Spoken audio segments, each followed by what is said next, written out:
The evening sun cast long shadows through the windows of Glendale Mall as Captain Diane Wilson stepped into Hartman's department store. After a grueling 12-hour shift overseeing her precinct's operations, she felt the weight of her badge hanging around her neck, a simple gold shield on a chain that she never removed, even in her off hours. 15 years on the force had taught her that a police officer was never truly off-duty. The store wasn't particularly crowded for a Thursday evening. Soft jazz played overhead as Diane made her way to the jewelry section. Next week was her husband Thomas's birthday, and after 20 years of marriage, finding the perfect gift still mattered to her. He had been eyeing a particular watch for months but would never splurge on himself, always putting their 2 children's college funds first. "May I help you?" asked an older salesman with kind eyes and silver hair. "Yes, I'd like to see that chronograph watch, please," Diane said, pointing to a handsome timepiece in the glass case. The salesman nodded and carefully removed it, placing it on a velvet pad. "Excellent choice. This model has a titanium band and sapphire crystal face."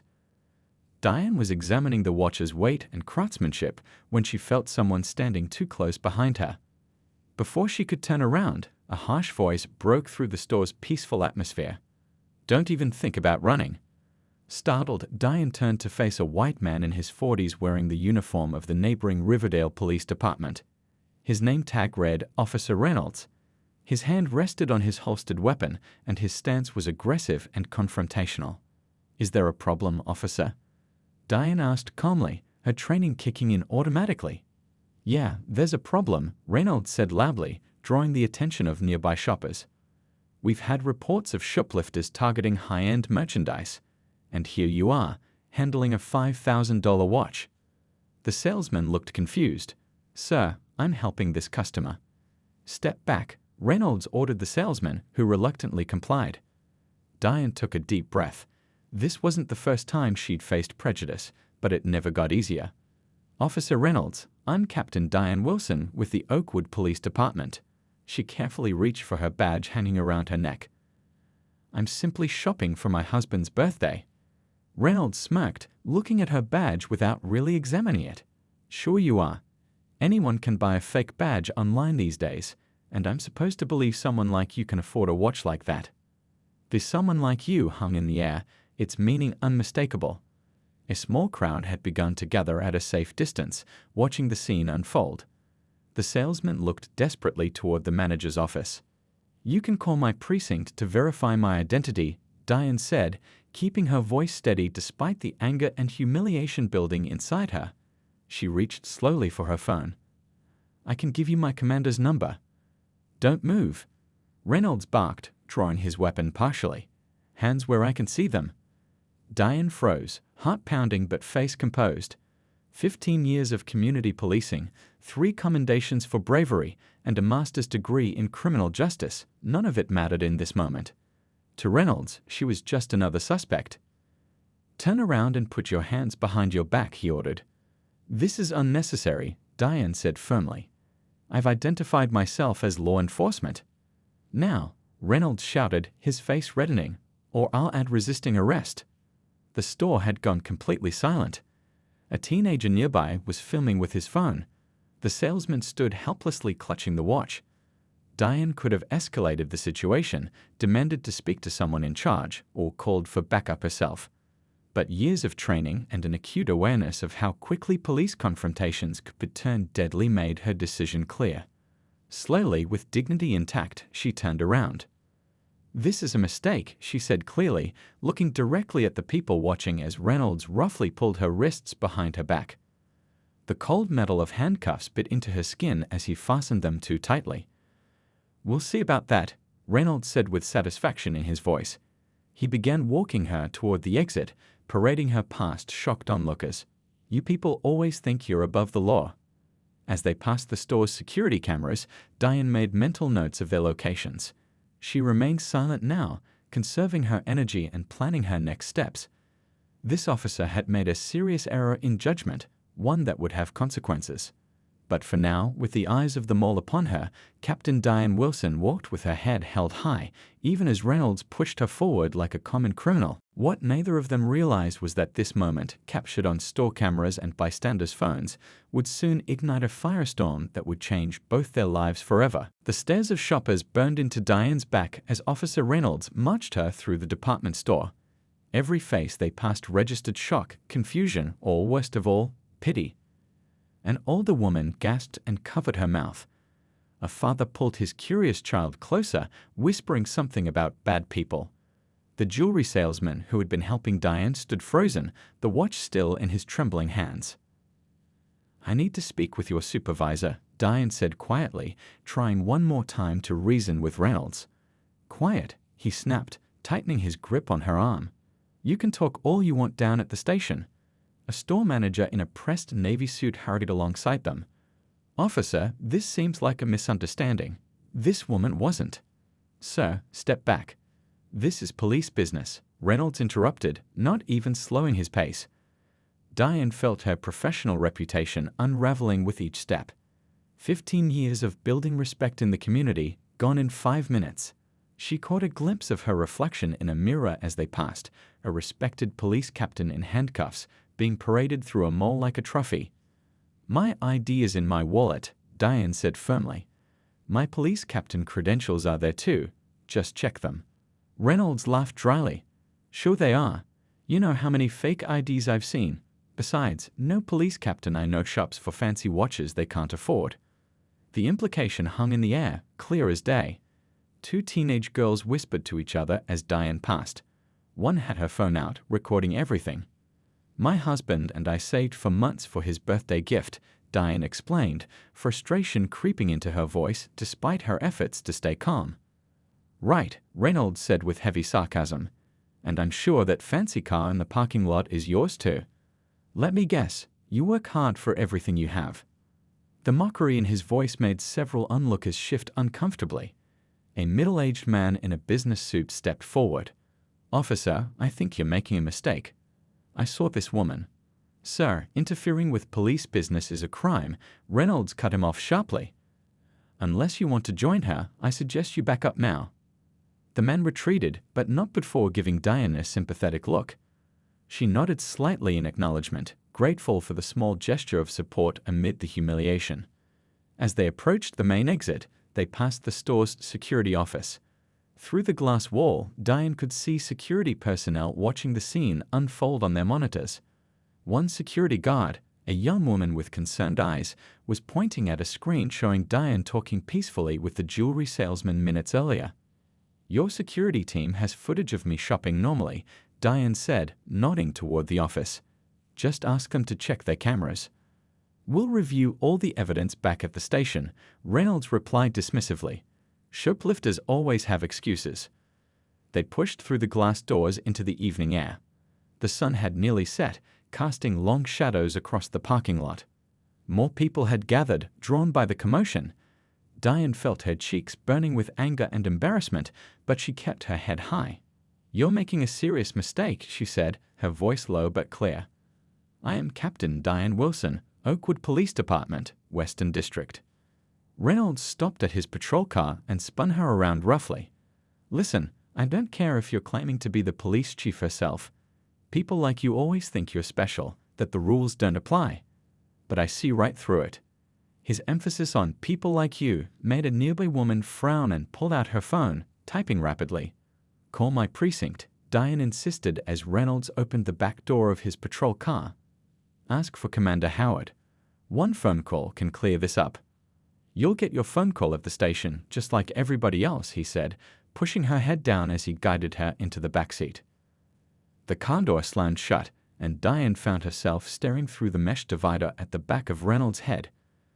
Through the window, she could see people pointing, whispering, recording. Her heart pounded with a mixture of rage and determination. In 15 years of law enforcement, she had never been on this side of the divider. Reynolds climbed into the driver's seat and adjusted his mirror to look at her. "Comfortable back there, Captain?" he asked mockingly, making air quotes with his fingers.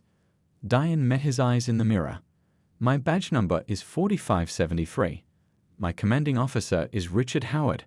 I've been with Oakwood PD for 15 years, the last 5 as captain.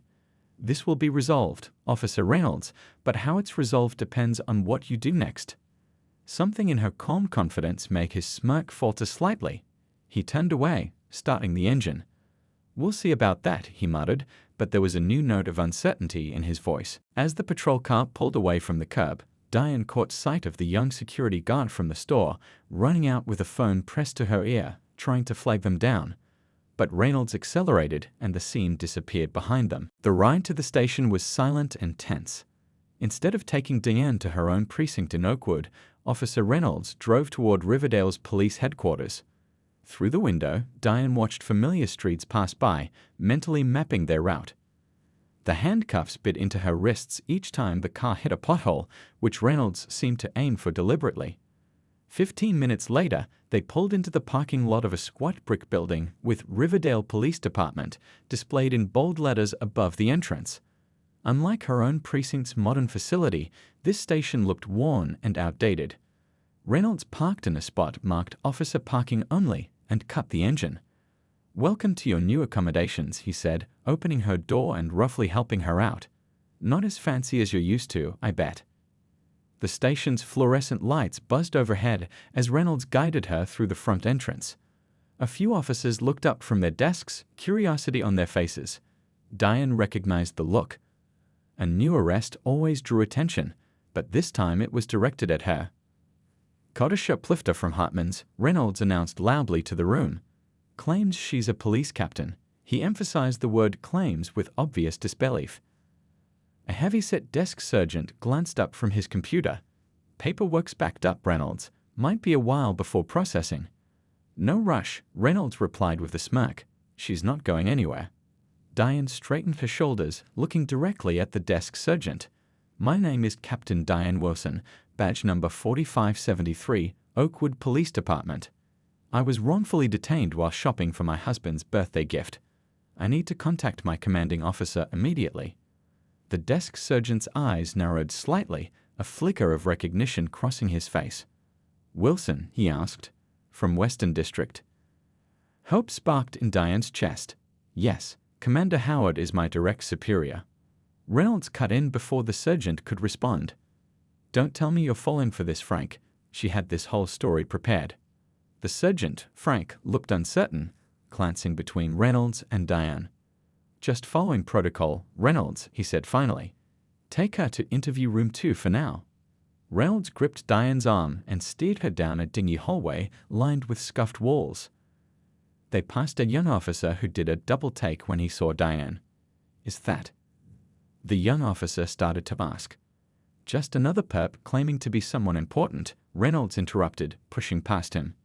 Interview room 2 was small and cold, with a metal table bolted to the floor and 3 uncomfortable chairs. A two-way mirror covered one wall, and a security camera blinked red in the corner. Reynolds finally removed Diane's handcuffs, the metal scraping against her skin as he unlocked them. "Have a seat," he ordered, pointing to a chair facing the mirror. Diane rubbed her wrists, red marks showing where the cuffs had been too tight. "I want my phone call." "All in good time," Reynolds said, heading for the door. "I've got paperwork to file." Attempted theft, resisting arrest, maybe even impersonating an officer. He smiled. "That last one's a felony, you know." The door closed with a heavy click, and Diane heard the lock engage from the outside. Alone now, she took a deep breath and examined her surroundings more carefully. Standard interview room, probably audio recorded as well as videotaped. She looked directly at the camera. "I am Captain Diane Wilson of the Oakwood Police Department," she said clearly. "This is an unlawful detention, and I am formally requesting to contact my commanding officer." No response came. Diane wasn't surprised. She'd conducted enough interrogations to know the tactic: let the suspect stew, get nervous, maybe start talking without a lawyer. But she wasn't a suspect, and she wouldn't play that game. Minutes ticked by, turning into an hour. Diane remained composed, occasionally standing to stretch, but otherwise sitting calmly. She knew people were likely watching her through the mirror, waiting for signs of distress or guilt. She wouldn't give them the satisfaction. Finally, the door opened again. A different officer entered, younger than Reynolds, with a nervous energy about him. He carried a clipboard and avoided making eye contact. "Ma'am, I need to take your personal information for processing," he said. "Officer," Diane replied evenly, reading his nameplate. "I've been held here for over an hour without being allowed to make a phone call. That's a violation of department policy, as I'm sure you're aware." The young officer shifted uncomfortably. "I'm just following orders, ma'am." "And whose orders would those be?" Diane asked. Officer Reynolds said. "Is Officer Reynolds your direct superior?" Diane interrupted. "Because if he isn't, you might want to consider who will be facing questions when this situation is resolved." The young man hesitated, conflict clear on his face. "Look," Diane continued, her voice softer but still authoritative, "I don't want to make things difficult for you. But I am who I say I am. You can verify this easily. Just call Oakwood PD and ask for Commander Howard." The officer looked at her for a long moment, then at the camera in the corner. "I'll see what I can do," he said finally, backing out of the room. Alone again, Diane allowed herself a small smile. It wasn't much, but it was a crack in the wall Reynolds had tried to build around her. Someone in this station would eventually listen to reason. 20 minutes later, the door opened once more. This time, it was the desk sergeant Frank. His expression was unreadable as he closed the door behind him. "Captain Wilson," he said, the formal address causing Diane's eyebrows to rise slightly. "Yes." "I graduated from the academy 5 years ago," Frank said, his voice low. "You gave a guest lecture on community policing strategies." "I still have the notes." Relief washed over Diane. "I remember that class." Frank nodded. "I've contacted Oakwood PD. Commander Howard is on his way." He glanced at the camera, then back at Diane. "Reynolds doesn't know yet." "Thank you," Diane said sincerely. "Don't thank me," Frank replied, heading for the door. "I should have recognized you immediately. This should never have happened." As Frank left, Diane felt the tight knot in her chest begin to loosen. Help was coming. But as the door closed behind him, she knew this was far from over. Reynolds had made a grave mistake, one that would have consequences far beyond this small interview room. The news spread like wildfire through both police departments. By morning, everyone had heard some version of what happened to Captain Wilson. Commander Howard had arrived at the Riverdale station just before midnight, his face tight with controlled anger as he escorted Diane out. Reynolds had been conspicuously absent during her release, having suddenly claimed he needed to respond to an emergency call. 2 days later, Diane sat in a conference room at Oakwood Police Headquarters. The walls were lined with case boards showing photos from the department store, timestamps, and witness statements. Commissioner Taylor, a tall man with salt and pepper hair, paced the room while Internal Affairs Detective Lopez reviewed her notes. "The store manager sent over all their security footage," Lopez said, clicking a remote to bring up video on the large screen. "We have multiple angles of the entire incident." The footage played silently. From above, they watched Diane examining the watch with the sales associate. Reynolds appeared at the edge of the frame, approaching aggressively. There was no audio, but the body language told the story. Reynolds confrontational, Diane calm, showing her badge. "Reynolds claimed in his report that you were acting suspiciously and attempted to conceal merchandise," Commissioner Taylor said, his disgust evident. "The video shows nothing of the sort." "What about his body camera?" Diane asked. Every officer was required to have it on during civilian interactions. Lopez shook her head. "Conveniently malfunctioning, according to him. But here's where it gets interesting." She pulled out a report. Tech services checked the camera. It wasn't malfunctioning. It was manually turned off 3 minutes before he approached you. Diane nodded slowly. "He planned this." "It seems that way," Commissioner Taylor agreed, sitting down heavily. "We've had complaints about the Riverdale department before, but nothing this blatant." The door opened and a young woman with glasses entered, carrying a folder. "Sorry to interrupt, but I have the witness statements you requested." "Thank you, Officer Chen," Lopez said, taking the folder. Officer Chen hesitated. "There's something else. That teenage girl who was recording. She posted the video online. It's getting a lot of attention." Commissioner Taylor sighed. "Of course she did." Lopez opened the folder. "We have statements from the jewelry salesman, 3 customers, and the security guard who tried to stop Reynolds as he was leaving. They all contradict his report." Diane remained quiet, processing this information. Part of her had hoped this was just a terrible misunderstanding. An officer having a bad day, making a poor judgment call. The evidence suggested something much worse. "There's more," Officer Chen added hesitantly. "We checked Reynolds' arrest record for the past 3 years. There's a pattern." She handed another file to Lopez, who scanned it quickly, her eyebrows rising. 87% of his suspicious person stops involve minorities, Lopez summarized. 63% of those resulted in arrests, but get this, over half were later dismissed for lack of evidence or procedural issues. "He's been targeting people," Diane said, the realization settling in her stomach like a stone. "Yes, but why you specifically?" Commissioner Taylor asked. "You're a decorated captain. It doesn't make sense to risk his career like this." The room fell silent as they considered the question. Diane thought back to the encounter, replaying Reynolds' words in her mind. "He knew who I was," she said suddenly. "He said, 'People like you always think you're special, that the rules don't apply.' He wasn't just seeing a black woman shopping, he recognized me as a police captain." Lopez nodded slowly. "That would explain why he took you to Riverdale instead of Oakwood. He didn't want your colleagues involved." Officer Chen cleared her throat. "There's something else you should see."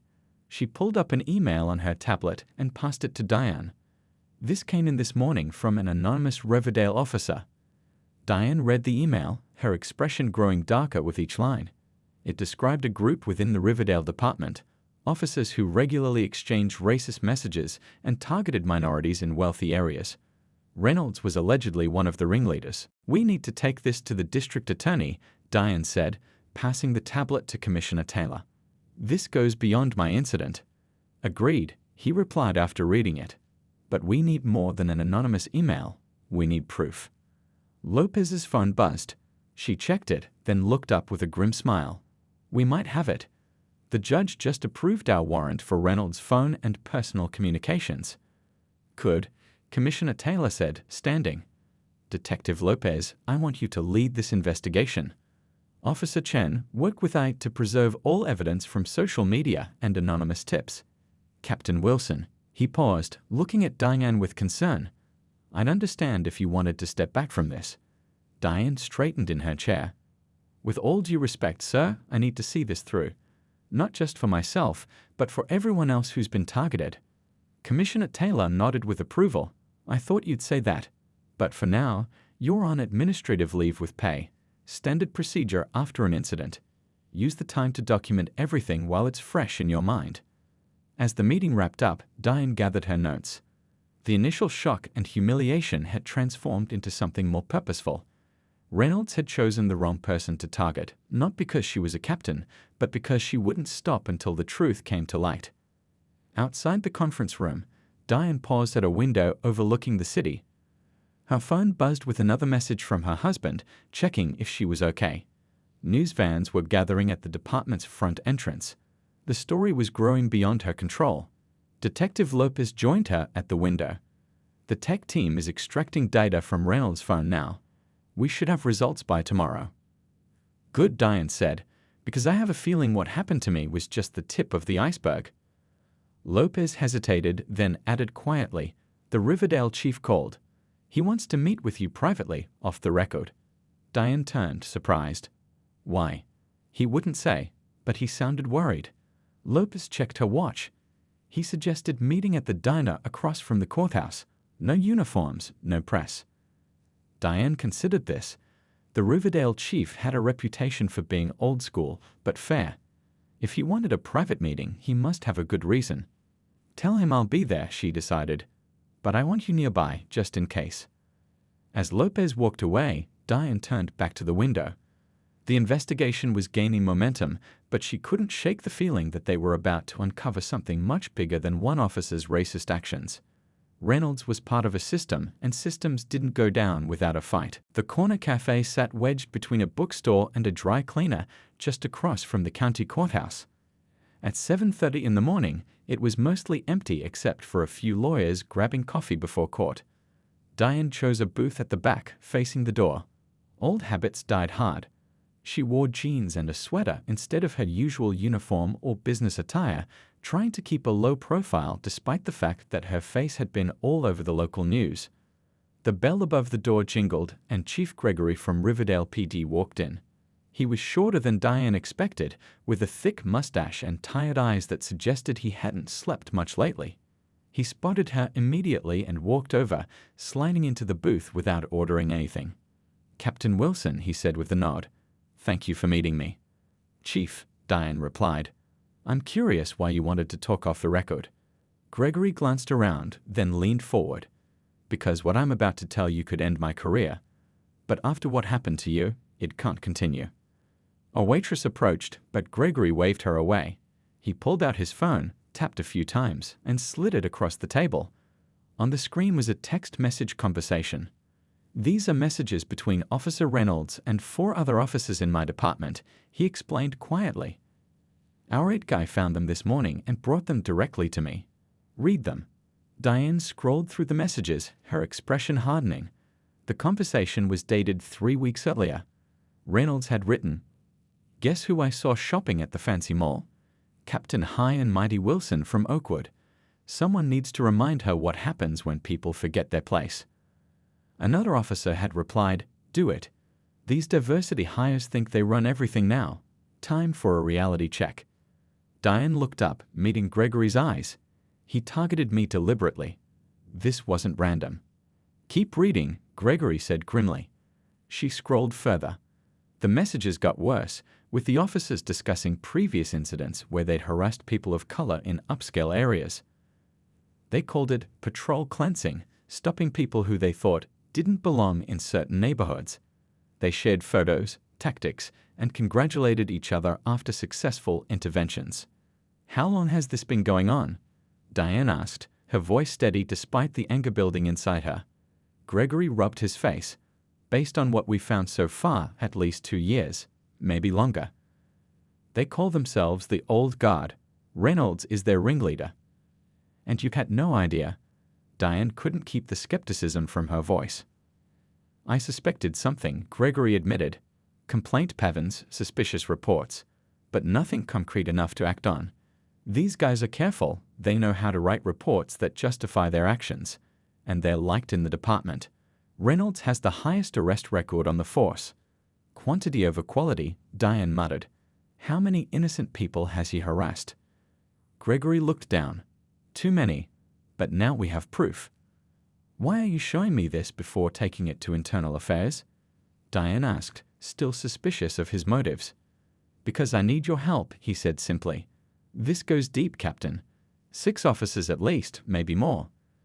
They have friends in the department, supporters who might not be active participants, but who turn a blind eye. If I go through normal channels, evidence might disappear." "And you trust me because I was their victim," Diane concluded. "I trust you because you have a reputation for integrity," Gregory corrected. "And because you have nothing to gain by covering this up."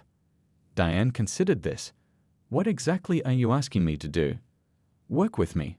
Unofficially. Help me build a case so solid that no one can sweep it under the rug." He took back his phone and opened another file. "There's more. Reynolds doesn't just target random people of color. He specifically goes after successful ones, business owners, professionals, people with influence." "Why?" "That just increases the risk of complaints." "That's exactly why. He wants to humiliate them, show them that no matter how successful they are, they're still vulnerable." Gregory's voice dropped lower.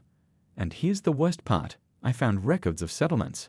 Small ones, paid out from the department's insurance." Understanding dawned on Diane. The department settles the complaints quietly, and nothing changes. Bingo, it's cheaper than lawsuits or bad publicity. Most people take the money and try to move on with their lives. Gregory looked tired. "It's a broken system, but you want to fix it," Diane said, studying him. "I'm retiring in 8 months. I don't want this to be my legacy." He pulled out a flash drive and placed it on the table. "This has everything we've found so far. The text messages, emails, patrol records, complaint patterns. I'm trusting you with this because if it comes from me, it'll be seen as an internal power struggle. If it comes from you, from outside, maybe people will listen." Diane didn't touch the drive yet. "Why now?" You said yourself this has been happening for years. Gregory's face hardened. Because they crossed a line targeting a fellow officer, and because 2 months ago they stopped a heart surgeon on his way to an emergency procedure. A patient died while he was detained for suspicious behavior, which was driving an expensive car while being black. That death is on my department. The weight of his words hung in the air. Diane thought of her own humiliation multiplied across countless others who didn't have her resources or position to fight back. If I do this, she said finally, picking up the drive, we do it right. No corners cut, no evidence tainted. I want every case documented, every victim interviewed, every officer involved held accountable, including anyone who knew and did nothing. Gregory nodded. I expected nothing less. And you need to be prepared, Diane continued. This will get ugly. Officers will lose their jobs, maybe face criminal charges. The department's reputation will recover, Gregory interrupted. Eventually. But only if we cut out the cancer completely. He stood up, leaving a $20 bill on the table despite not ordering anything. I'll be in touch through the secure email address on that drive. Be careful who you trust with this information. After he left, Diane sat for a long moment, turning the flash drive over in her hand. What had happened to her wasn't random bad luck or even a single officer's prejudice. It was part of a systematic targeting of people like her. The revelation made her previous anger seem small compared to what she felt now. Outside the cafe window, she watched Gregory walk to his car. He looked older somehow, shoulders bent under the weight of what he'd allowed to happen in his department. Diane slipped the drive into her pocket and pulled out her phone, texting Detective Lopez, "We need to meet. Now, I have something you need to see." The truth was finally coming to light, but Diane knew from experience that the darkest moments often came just before dawn. Reynolds and his old guard wouldn't go down without a fight. Rain pounded against the windows of the district attorney's office. Thunder rumbled in the distance as Diane sat across from District Attorney Powell, a stern woman with reading glasses perched on the end of her nose. Detective Lopez sat beside Diane, while Commissioner Taylor stood by the window, watching raindrops race down the glass. This evidence is, Powell paused, removing her glasses, frankly, disturbing and comprehensive.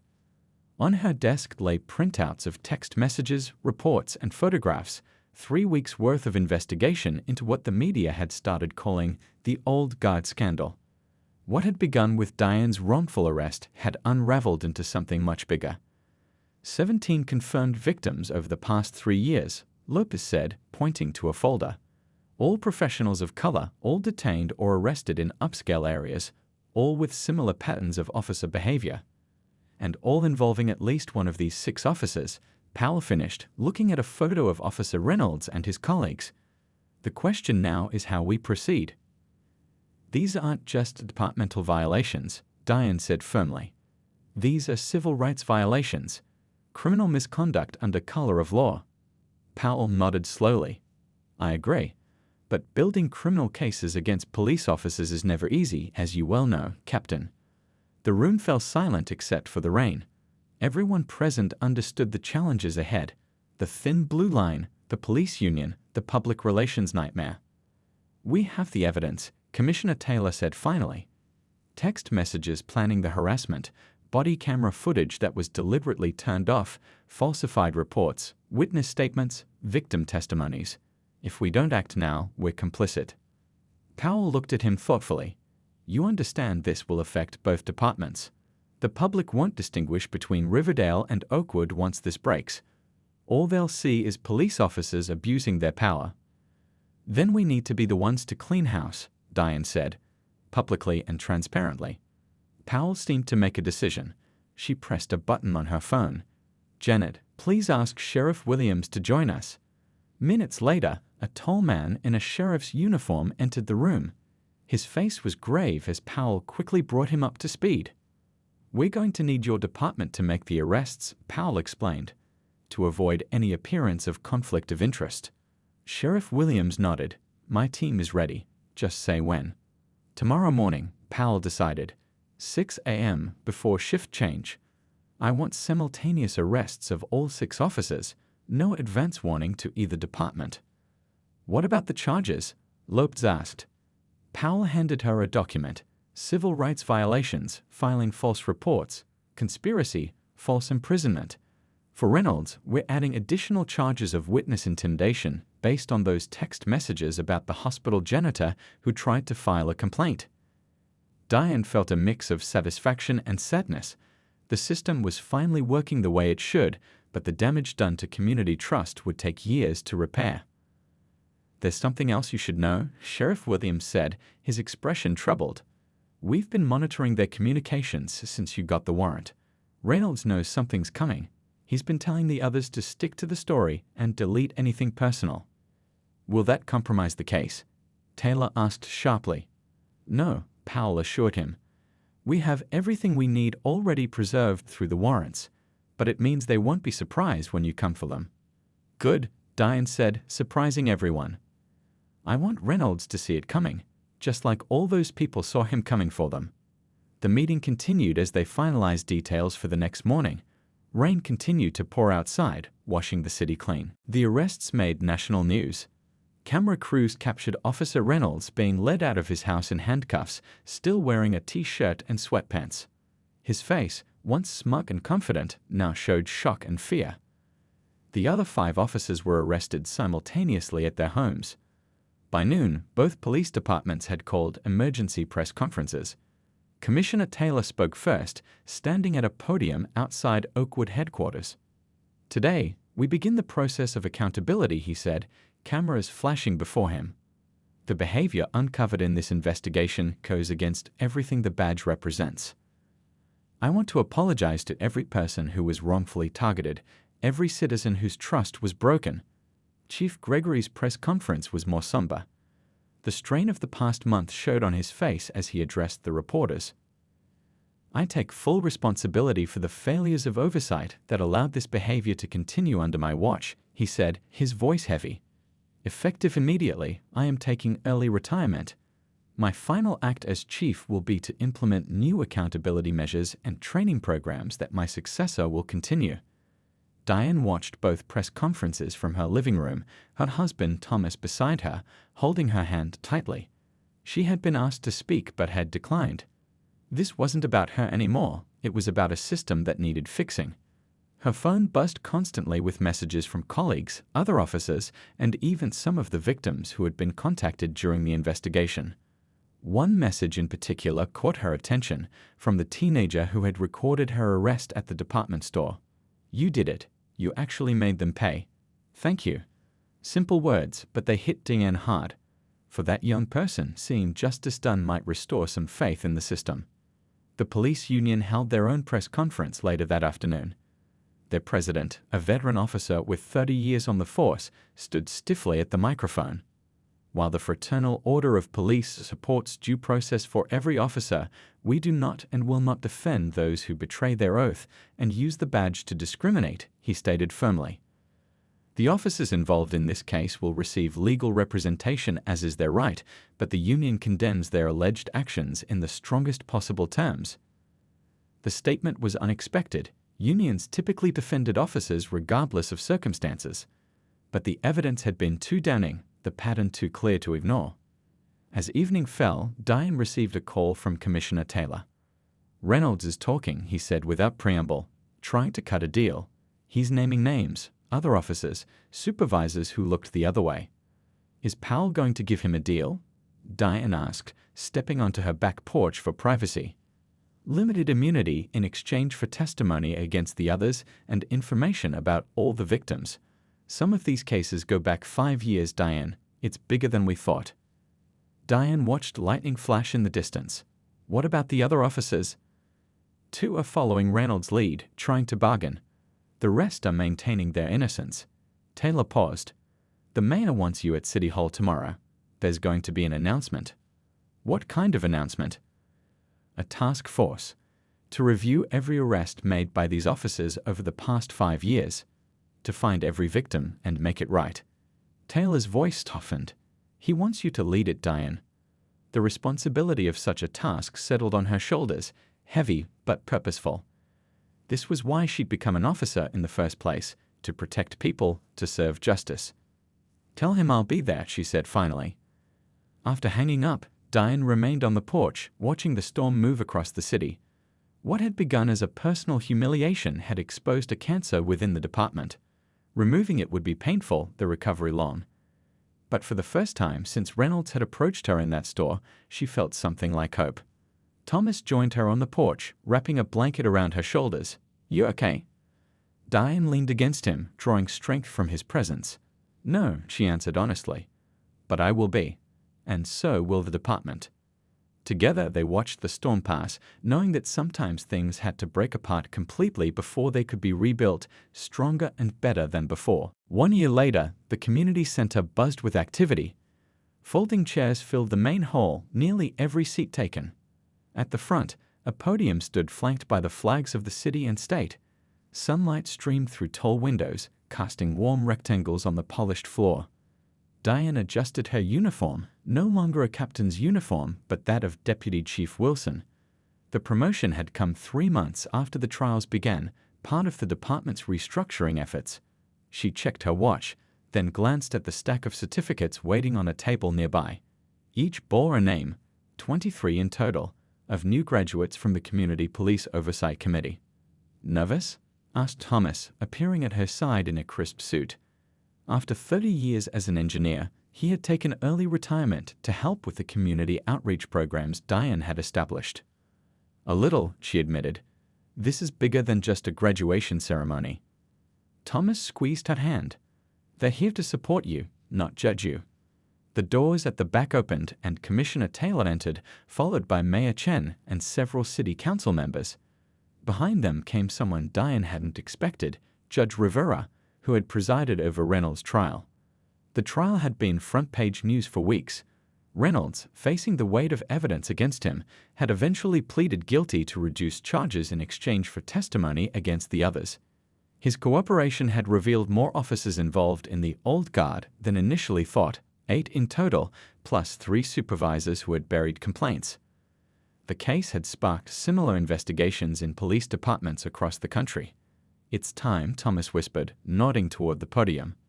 Diane took a deep breath and walked to the front of the room. The crowd quieted as she adjusted the microphone. "1 year ago," she began, her voice steady, "I was wrongfully arrested while shopping for a birthday gift.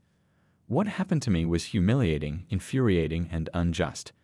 But it was also something that had happened to many others before me, people who didn't have a badge to protect them, who didn't have the resources to fight back." She paused, looking out at the faces before her. In the front row sat some of those people, a doctor, a teacher, a business owner, a college student, all identified during the investigation as previous victims of the old guard. "The past year has been difficult for our community, for our police departments, and for the families of everyone involved. We've seen painful truths exposed. We've watched officers who betrayed their oath face consequences. We've begun the hard work of rebuilding trust." Diane gestured to the graduates seated to her right. "These 23 community members have completed 6 months of training. They now form our first civilian oversight committee with real power to review police actions, recommend policies, and ensure accountability. They represent the bridge we're building between those who wear the badge and those we've sworn to protect." In the back of the room, a door opened quietly. Diane spotted a familiar face, Frank, the desk sergeant from Riverdale who had recognized her that night and called for help. He had transferred to Oakwood 3 months ago, part of the department reorganization. He gave her a small nod of encouragement. "The reforms we've implemented aren't just about but statistics don't tell the whole story. Real change happens one interaction at a time, one officer making the right choice, one citizen feeling heard and respected." Diane looked at the graduates again. That's what today represents, not just the end of a training program, but the beginning of a new approach to policing in our community. As Diane called each graduate to receive their certificate, she remembered the long path that had led to this moment. The task force had identified 67 people who had been wrongfully targeted over 5 years. Each case had been reviewed, false charges expunged, and settlements offered. More importantly, each person had been personally apologized to by department leadership. After the ceremony, people mingled over refreshments. Diane found herself approached by a young woman she recognized, the teenager who had recorded her arrest on her phone a year ago. "I applied to the police academy," the young woman said without preamble. "After watching everything that happened, how you handled it, the changes you made, I want to be part of that." Diane felt a surge of emotion. "It won't be easy. We're still working through a lot of problems." "I know," the young woman replied. "That's why they need people who understand what's wrong and want to fix it." Across the room, Diane spotted Dr. Henderson, the heart surgeon who had been detained while rushing to perform emergency surgery. He had become one of the most vocal supporters of the reforms, speaking at community meetings and medical conferences about his experience. He caught her eye and raised his glass slightly in acknowledgement. As the event wound down, Judge Rivera approached Diane. "I've been a judge for 22 years, she said quietly. "I've seen police scandals come and go. Usually there's a scapegoat, some superficial changes, and then everything goes back to business as usual." She looked around the room. "This feels different." "It is different," Diane assured her, "because it has to be." Later that evening, Diane drove home along streets she had patrolled for years.